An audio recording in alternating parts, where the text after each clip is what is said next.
T'es à la recherche d'un simu, t'as full budget mais tu sais pas sur quoi t'orienter, enregistre bien la vidéo parce que je vais le faire pour toi. Évidemment, si le budget pour toi c'est pas un problème, ça signifie que t'as de la place et probablement du temps à y consacrer. Ce qui signifie que jouer sur un bureau pour toi, c'est pas possible. Donc on commence forcément par un châssis et le premier qui me vient en tête c'est le Hoplite R8 Fury qui est un tubulaire renforcé. Maintenant si t'es plutôt typé F1, on va se diriger du côté de Simlab sur le Mercedes Formula Cockpit avec du profilé aluminium de qualité et tu peux retrouver ce genre de choses chez Airseat ou bien même chez Track Racer. Pour les bases les plus haut de gamme, on peut partir sur du Simucube 2 Sport ou Simucube 2 Pro évidemment. On aura aussi de la bonne qualité du côté de Simagic Alpha avec du 18 Nm de couple. On peut aussi partir chez Conspit avec du RS Platinum. Bref, ici on a du choix. Côté volant, forcément tout dépend de la base que tu auras choisi. Et il y a du beau matos chez Simagic avec le FX Pro notamment si tu aimes le GT ou la monoplace. On peut aller chez GSI Gomez. On peut aller du côté de chez Simlab qui a un volant réplique Mercedes qui est exceptionnel ou même la Porsche RSR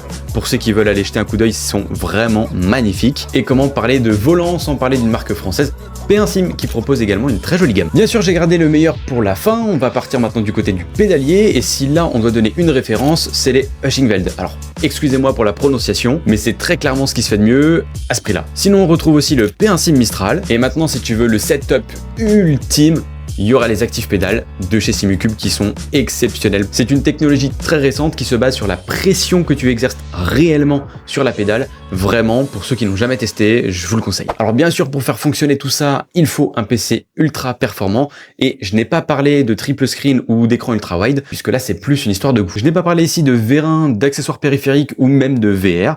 Donc si tu veux une partie 2, abonne-toi et dis-le moi en commentaire.